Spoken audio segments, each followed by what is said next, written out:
Bien, amigos, durante estos días hemos estado insistiendo en que nuestros políticos no se han ocupado de realizar sus programas de gobierno pensando a largo plazo, ni siquiera a corto plazo.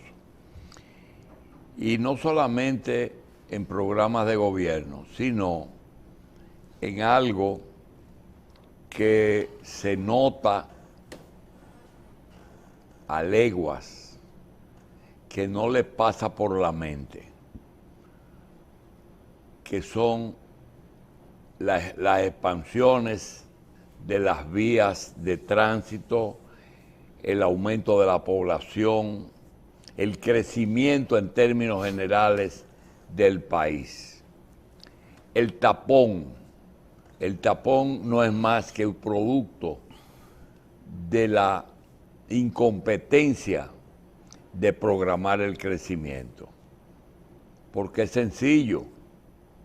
Usted tiene que pensar en que crece todo. Si crece la población, crece la demanda, crece la comida, hay que producir más, hay que transportar más a la gente, hay que aumentar las escuelas. Pero no, aquí lo único que nos hemos preocupado después de la muerte de Trujillo y un poco después de Balaguer, que solamente lo vio en dos áreas. Balaguer le puso interés a la expansión de las vías de comunicación, a la vivienda y un poco a la deuda. Pero en el resto él no le puso demasiado cuidado. El resto de los gobiernos no se han ocupado de ello. Y si lo han hecho porque para ejecutar, para ganar dinero, había que hacer obras. Entonces, estamos en una situación pagando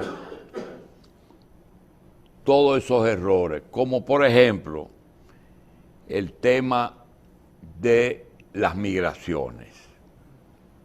¿Son necesarios los inmigrantes? Sí, en todas partes del mundo hay áreas en que los países no están listos para cubrir sus necesidades de mano de obra o de cerebros.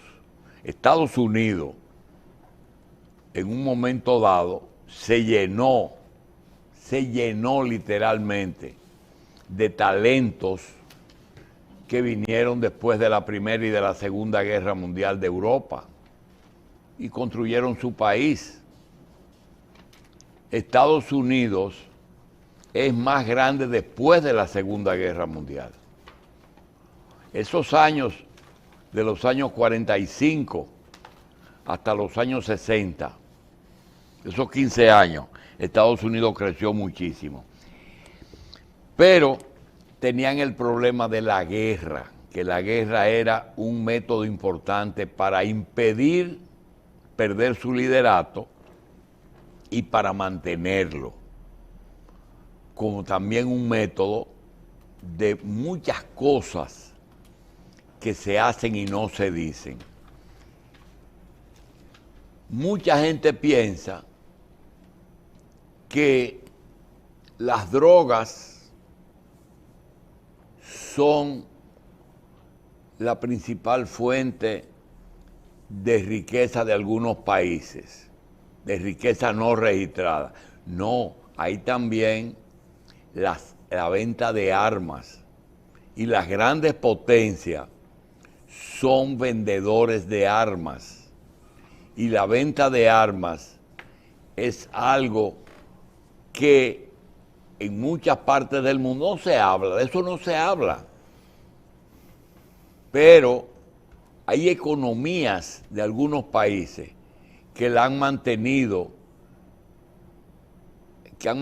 su economía con esas ventas. Nosotros llegamos a ver cómo naciones como Irak o como Libia vivían comprándole miles de millones de dólares a Europa y sobre todo a Italia en armas. Y Estados Unidos vive un sector importante de las ventas de armas. Y cuando se dice armas uno piensa en un revólver, en un fusil, no. Cuando se habla de un F-15 o un F-16, son armas de guerra.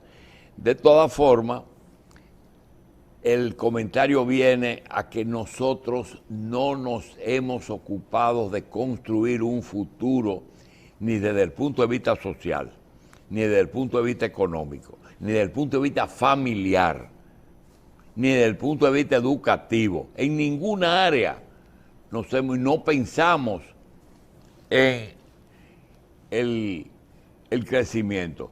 Frente a ese crecimiento, naturalmente, hay planes de las grandes naciones de frente a la imposibilidad de detener ese crecimiento.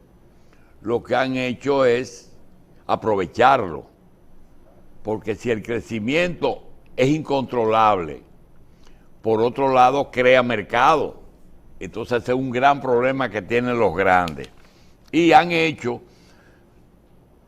todo un plan en el que usted oye a veces a un hombre rico como Bill Gates hablando de problemas de medicina, de virus, de población y de cosas que aparentemente no tienen que ver. Sí tienen que ver.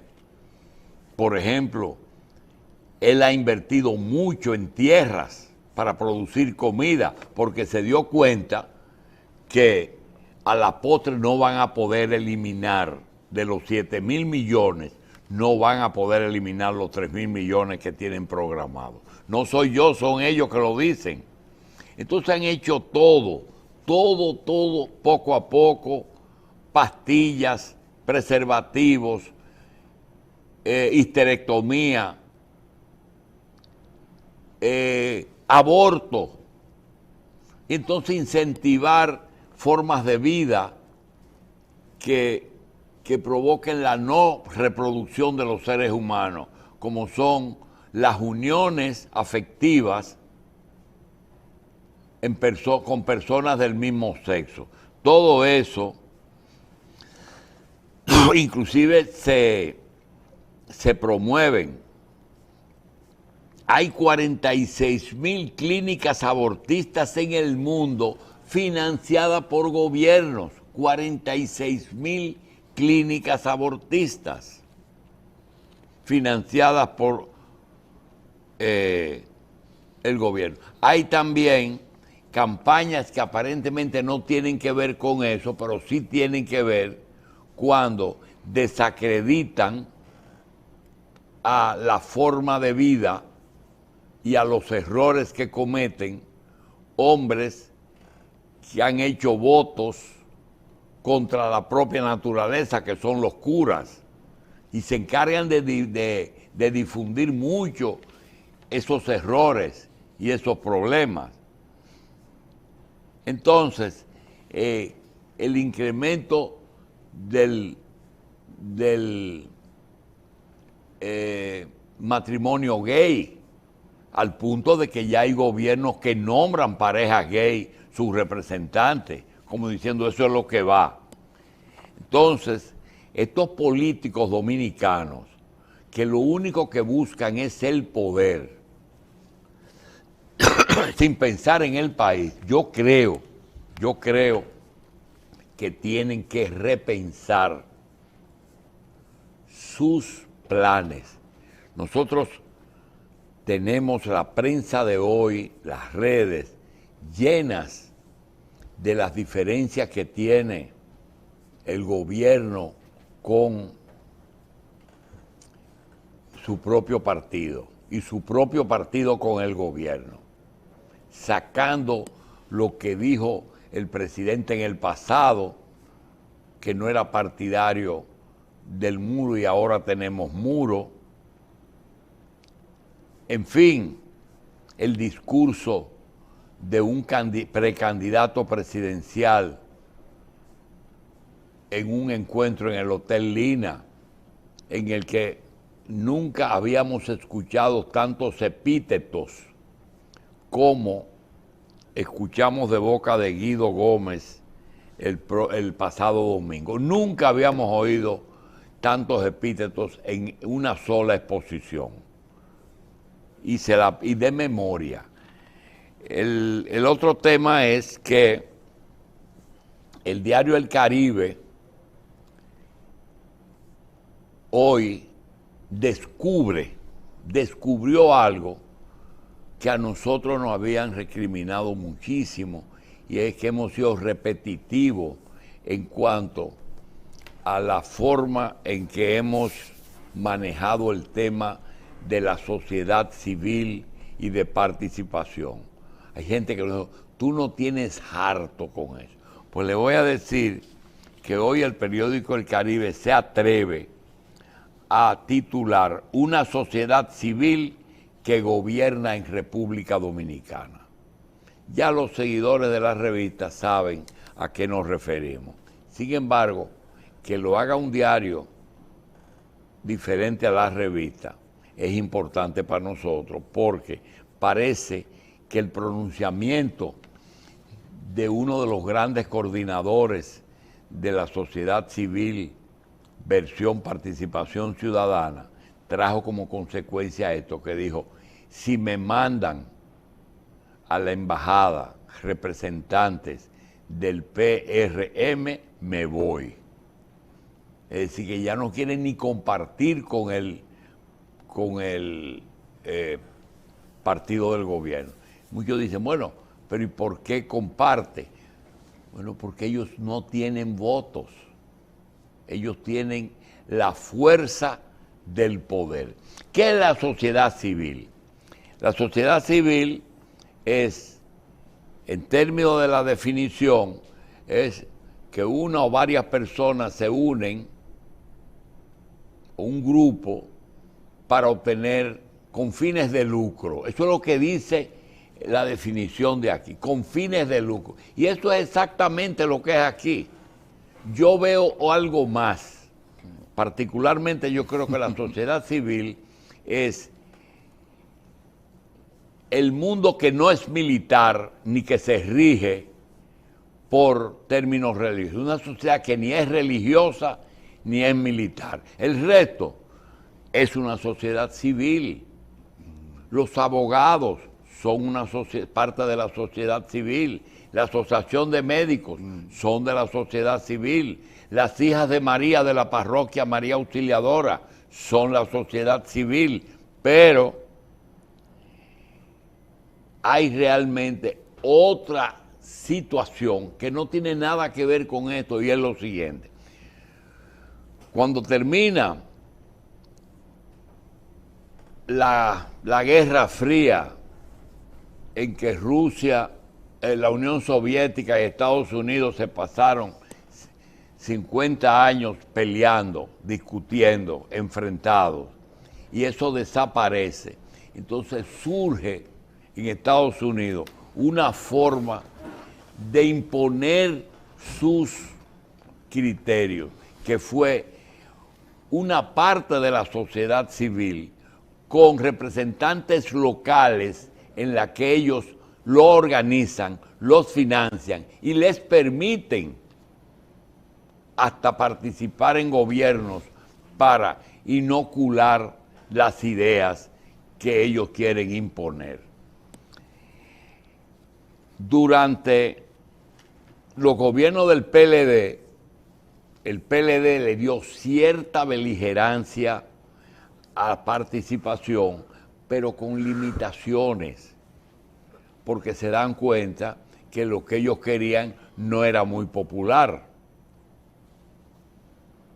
Porque no es que este es un país católico, sino que los católicos cogen lo que les conviene.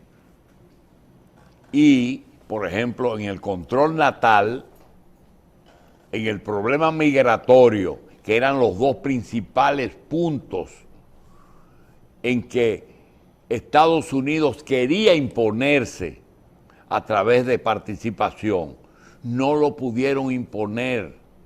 no lo pudieron imponer porque ellos no conocen una cosa, idiosincrasia de los pueblos, y trataron de solucionar un problema en Haití en una forma totalmente invertida al sentido común. ¿Qué tenían que hacer ellos con la forma que ellos pensaban? Limitar el nacimiento en Haití. Pues resulta que no lo hicieron. Y no sabemos por qué razón le asignaron a República Dominicana el papel de acoger el excedente de población de Haití aquí. No hay un programa de control natal en Haití, un solo. Sin embargo, aquí lo han hecho todos hasta el aborto, el matrimonio gay. Le falta solamente proponer la ley de la eutanasia. Entonces, hoy ya por fin dan a conocer con nombre y apellido los representantes de participación que se ganaron un puesto en el Estado. Lo que pasa es que también falta algo, que son políticos que han trabajado con esta gente, pero que están dentro de organizaciones políticas y que obtuvieron posiciones importantes y que actúan bajo la misma línea de participación. Y son muchos políticos en todos los partidos. ¿Por qué? Porque está Estados Unidos ahí y nadie se atreve a hacer un pronunciamiento que afecte los intereses de los Estados Unidos. Cosa que yo veo bien, porque es una puerta que se cierra si tú eres político, pero se cree que el paisito es primero. Entonces, se atrevieron a publicar esto, y quiero decirle que está muy bien, pero que se quedó la mitad. Se quedó la mitad, y que yo me siento muy bien, porque lo que tengo desde el año 90 diciéndolo, hoy, 30 años después, un medio lo publica. Un medio lo publica. Y yo he recibido mucho fuete por esa posición y se nos han cerrado muchas puertas porque nadie quiere problemas con el programa de Estados Unidos. ¿Quién va a querer problemas con Estados Unidos? Pero por lo menos alguien que se lo diga. Como te dicen los papás cuando tú estás grande, sigue ahí que tú vas bien, porque no te pueden detener. Sigue ahí que tú vas bien. Teníamos que decirle al país en estos 30 años, sigue ahí que tú vas bien. Miren ahora que ya, porque Juan Bolívar dijo en Madrid, si me mandan un PRMista a mi embajada sin pedírmelo, me voy. Me voy. Y hay personas que, usted oyó ayer, por ejemplo, a Kiko Tabar. Kiko Tabar es un miembro distinguido, siempre ha estado primero social cristiano y luego en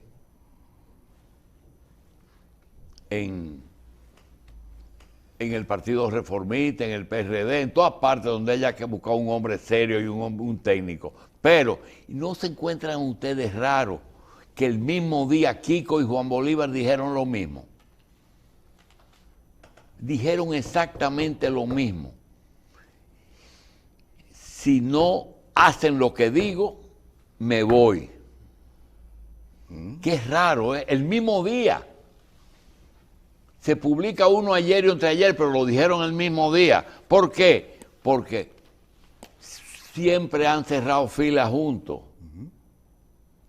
Y muchas personas que no quiero señalarlas porque no es el objetivo de uno buscarse malquerencia, porque la gente quiere hacer cosas y que no se lo diga. Por ejemplo, Guido Gómez, magnífico, todos sus epítetos, solamente tiene un solo camino ahora mismo de decir que todo lo que él dijo en el Lina fue al PLD que se lo dijo. Decir, miren, eso fue al PLD que yo se lo dije, no fue a mi partido. Sí. ¿Por qué? Porque fue al PRM que se lo dijo. Fue al PRM, todas esas cosas. Ahora tiene que decir, fue al PLD. ¿Por qué? Porque es para afuera que van. Con ese discurso, no importa quién sea la oposición, y lo sabe el presidente, por eso tiene el proyecto de modificación constitucional, porque sabe que con un 40 que pueden reelegirse, con un 50 no lo consiguen, porque van a encaramar al PLD en el poder otra vez. Pues yo me pregunto, ¿y qué tiene que ver modificar la Constitución? Si Luis saca menos del 50, Leonel con la fuerza del pueblo lo va a apoyar en la segunda vuelta. No, Leonel no va a correr solo ahora. Ese es el problemita, que el muñeco está cambiado. Y uno quiere decírselo porque de vez en cuando a la gente hay que decirle un poco algunas cosas. Vamos a pausar. Dime. Pero no, porque la sociedad civil, que fue el que le puso el pedazo que le faltaba, entonces ahora, ¿cómo convocan de nuevo a la Plaza de la Bandera si ya una parte de esa gente está en el gobierno? Porque ellos querían más de lo que tienen. Esa sociedad civil que está en el poder quiere más de lo que tienen. Por ejemplo, ellos no están con el muro. Ellos no están con el muro. Luis tenía la posición de ellos en la campaña. Ahora no, ahora Luis se dio cuenta que él no iba a poder resistir esa avalancha. Mire, hubo un tratadista que dijo una vez que la existencia de la sociedad civil está muy íntimamente ligada a lo que es la propiedad privada. Es decir, que es una manera de un sector defenderse de los gobiernos. Entonces, ¿usted no cree como también que quizás una de las razones de esa es la definición por excelencia de lo que es la sociedad civil? Nace con la sociedad privada. Surge básicamente con el interés de acabar con el partidismo, con el problema de que los partidos se imponían ellos como quien, ¿sabes? Que crear un poder por encima del que tenga, ellos tienen una palabra para eso, empoderamiento. Sí, el empoderamiento. Todo eso es así, pero tienen un problema, que no se organizan como partido. Porque digo yo, si tienen la mayoría, ¿por qué no se organizan como partido? ¿Por qué esta gente? Yo quiero que sepas que ex coordinadores de participación están todos en el gobierno y te lo puedo mencionar. Sí. Juan Bolívar, fundador, coordinador principal. Toribio fue cofundador, sustituye a Agripino. Sí. El que está en la Cancillería fue coordinador. El que está en la Junta Central Electoral fue coordinador. El que está en compras y contrataciones fue coordinador. El que está en el Banco de Reserva en una de las posiciones más importantes fue coordinador. Entonces, eso es solamente para mencionártelo. Pero si tú coges la posición de Faride o de el poeta Andrés L. Mateo, siempre han tenido posiciones comunes con la sociedad civil. Sí. Es decir que aquí no estamos en el baile de máscara, ya se terminó el baile y nos hemos quitado los disfraces. Todo el mundo sabe quién es todo el mundo. Sí. Que quieren el bien para el país, es posible, pero que lo digan. Que lo digan, no hay que hacer, lo bueno no tiene que ser clandestino, sobre todo que ellos están de parte de los dictadores económicos y los dictadores políticos. Entonces, si tienen a papá Estados Unidos, ¿por qué se ocultan? No sé por qué. La Iglesia Católica una vez promovió mucho los partidos socialdemócratas y socialcristianos. Y tenían la verdadera doctrina, pero nunca he podido entender por qué se fueron a pique. Aquí teníamos a Kiko, a Caíto,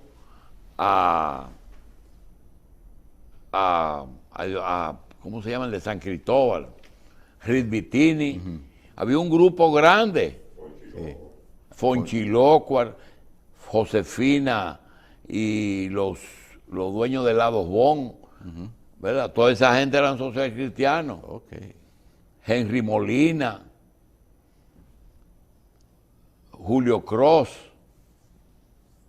en fin, mucha gente. Miguel Coco fue a principios social cristiano, luego se hizo Corecato. Entonces, ¿por qué si son buenos y si buscan lo bueno, tratan de que no lo conozcan? Lo bueno no se tapa, sobre todo en democracia. Que hagan un partido, que hagan un partido. Leonel les dio un poquito. Algunos del comunismo se fueron a la sociedad civil. Hoy, Pancho Álvarez, que es el consultor jurídico de la sociedad civil, dice que pensaban que Acento y Clave eran de él. No, Pancho, yo te voy a decir qué eras tú de ahí. Acento, primero Clave. Ese fue un periódico que fundó uno de los periodistas más talentosos que hay aquí. Y logró su auge cuando los dos dueños de los dos grandes medios dominicanos fueron sometidos a la justicia. Entonces el Banco Central tuvo que buscar un medio menos grande, neutral, pero con mucha influencia, y contrató a Clave Digital. Hay un contrato por el cual la única vez que yo he ido a un tribunal fue por ellos, porque los acusé. Y ellos trabajaron con la sociedad civil en ese momento porque Estados Unidos quería romper el problema de la banca aquí, porque se estaba creando una banca local que no le gustaba a Estados Unidos. Entonces forzaron esa situación. Y también no había un grupo de ONG. Yo escuchaba ayer a Consuelo de Pradel hablar también de un grupo de entidades que se crearon como ONG, pero disfrazada para como sociedad civil. Entonces dice ella, ¿quién le da el título de sociedad civil? ¿Quién te dice a ti que te representa eso? Por el hecho de que tú creas una ONG y tú consigues unos fondos para algo, ¿verdad? Entonces dicen, no, la sociedad civil. ¿Quién dice que es la sociedad civil? No, lo que pasa, si tú tienes nombre y apellido. Lo que pasa, Michelle, es que Estados Unidos no puede crear una organización en el exterior y mandar dinero, porque allá hay un Congreso que es implacable y hay que explicarlo todo, todos los fondos de Estados Unidos. Entonces, ellos lo que incentivan, cuando crean el método de participación con los instrumentos, tú ves eso de economía y desarrollo de Andy Lawager, originalmente es una organización.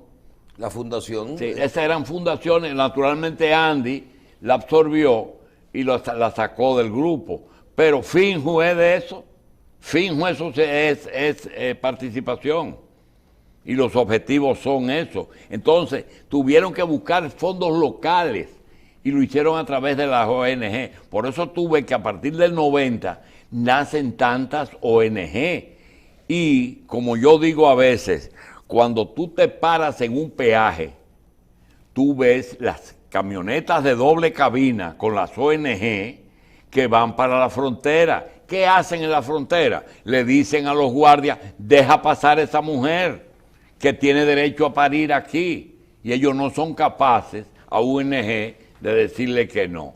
A veces ellos dicen, bueno, pero si me obligan, entonces déjame picotear. Así es. Esa es otra cosa. De todas formas, queremos decir que no nos estamos ocupando de lo principal. No es nada raro que en vez del 16 al 24 y en vez del 65 y en vez de el dardo de los partos, tenemos a Pompeo y a todas estas cosas que muestran que este es un territorio bajo el dominio de Estados Unidos. Y eso es lo que se está discutiendo ahora en Asia y se está discutiendo en Europa. China, déjame Asia a mí. Rusia, déjame Europa a mí. Estados Unidos, déjame América, pero quiero Europa, Asia, América y Oceanía. Sí. Quieren todo. Entonces, ahí es que está el problema. Pero también, por ejemplo, tú mencionaste ayer el tema del inmediatismo. Aquí solo hacemos las cosas que convienen todos los días. Cuando te den la cara. Y nada, pero hay un grupo de gente en este país que ya no estamos dando cuenta de eso y que decimos, ven acá, ¿hasta cuándo nosotros no nos van a...? Tenemos tantas cosas en atraso. Que tú estás hablando, por ejemplo, de un plan de salud, de educación, de a largo plazo. Y que sea. Yo te digo a ti, aquí hasta para reformar una cosa, tú te coges 5 años. Señores, nosotros estamos... Cosas que debieran de actualizarse rápido. Debiera haber un plazo que diga todos los años en noviembre o cada 24 meses en noviembre hay que evaluar el código de trabajo, la seguridad social, cosas para actualizarla con los tiempos. Entonces tú dices, por ejemplo, ¿tú crees que es justo aquí que nosotros estemos discutiendo de que que si el domingo es laborable o no?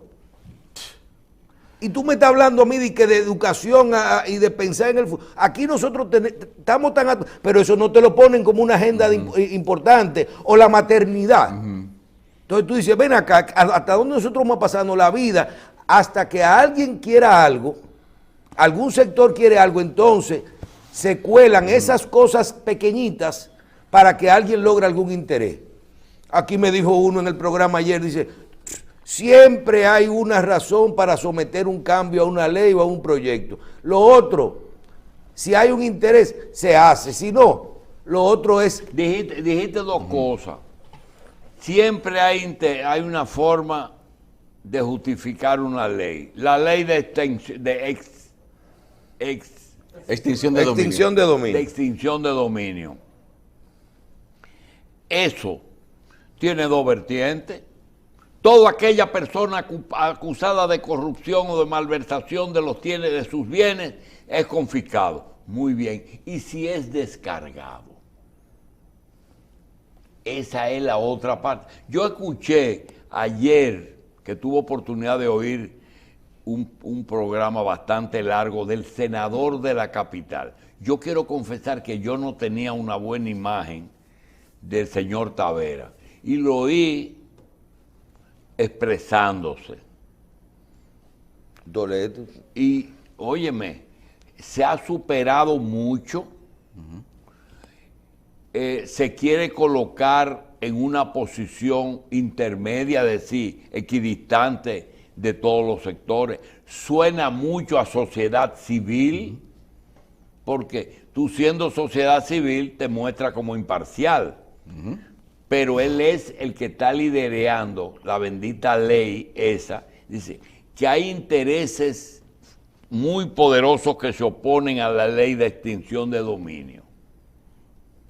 No es de extensión, es de extinción, de extinguir el dominio de tus bienes y que lo coge el Estado porque tú lo obtuviste mal. Sí, pero también hay gente que habla... un otro día oí hablar a alguien que dice sobre su país.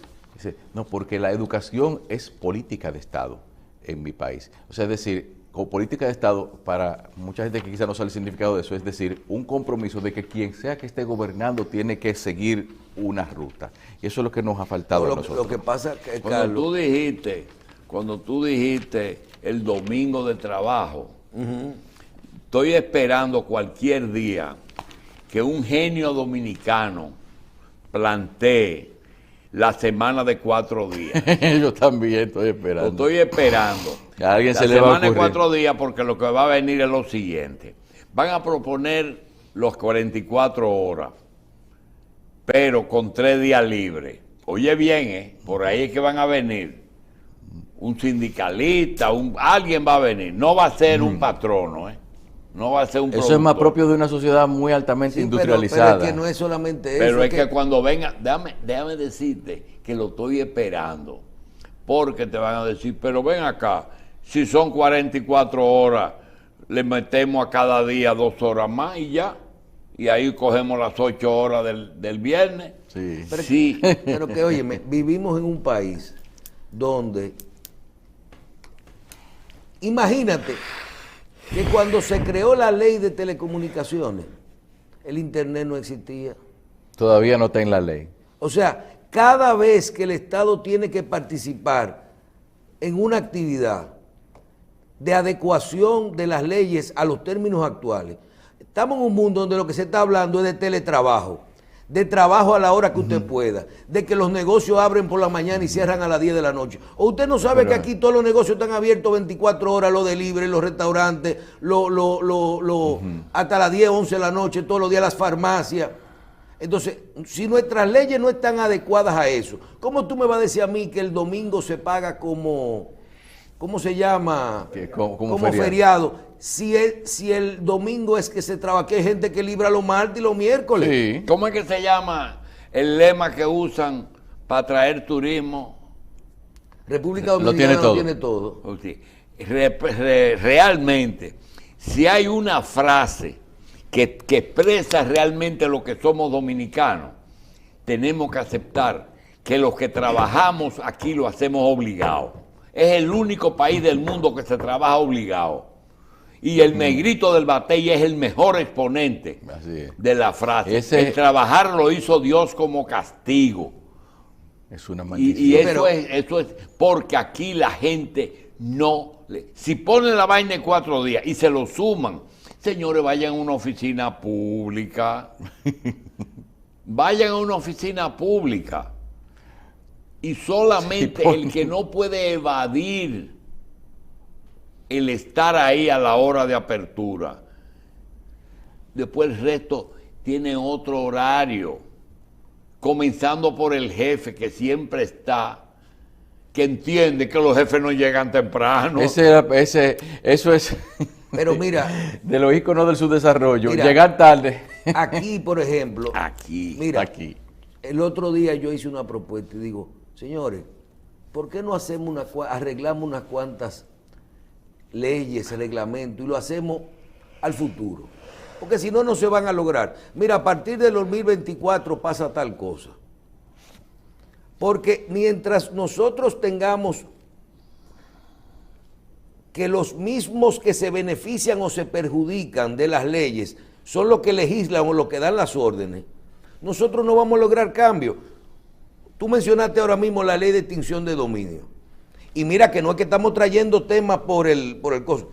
Hoy, oye bien, frágil institucionalidad causa que se desconfíe en la ley de extinción. Temor preocupa que sea utilizada para el abuso de poder y persecución política. Una pregunta, ¿tú crees que un legislador o un partido va a aprobar en un congreso una ley que a ellos mismos les perjudique? No, no lo van a hacer. ¿Tú cambiarías, tú firmaras una orden de algo que te cambie, que te dañe a ti o a tu familia? Mira, ¿cómo se llama el presidente que extraditaron el otro día en Nicaragua? No, fue el de Honduras. El de Honduras. Honduras. Ese presidente fue congresista, creo que en el año 2010 o 2001. Y él fue el que impulsó el tratado de extradición con los Estados Unidos. Y fue su gran logro en ese momento. Y lo extraditaron, la usaron para él y su propia ley. Él fue el que llevó al Congreso y aprobó la ley de extradición. ¿Tú te crees que esa persona sabía que esa ley se iba a usar con él? Mira. Que yo creo que es el primer político que ocurre. Claro, primera vez. No, pero no pueden aprobar una extensión de dominio que podría ponerles en peligro las mismas cosas que les llevaron a la curul que ocupan. Eso son... Bueno. Mira, estábamos hablando hace un rato de lo social cristiano, la doctrina social de la Iglesia, que contiene todas las soluciones de los problemas que hemos tenido, tenemos y que vamos a tener. Y que no me explicaba por qué no habían tenido éxito en República Dominicana. Hay algunos que han llegado al poder, pero llegaron con otros partidos. Por ejemplo, yo recuerdo que el grupo de la universidad era un grupo que yo pensaba que hoy José Joaquín Puello, Bernardo de Filló, Chaede, ese que estaba en la casa, ¿sí? Que es el papá de el que trabaja en la Z, Lucas Roja, un grupo a lo que yo dije, yo entendía, hay una persona que nunca ha sido mencionado, que es José González Cano, que es del grupo de José Joaquín Puello y de Bernardo de Filló. Esa gente debieron hacer un partido, Kiko Tabar,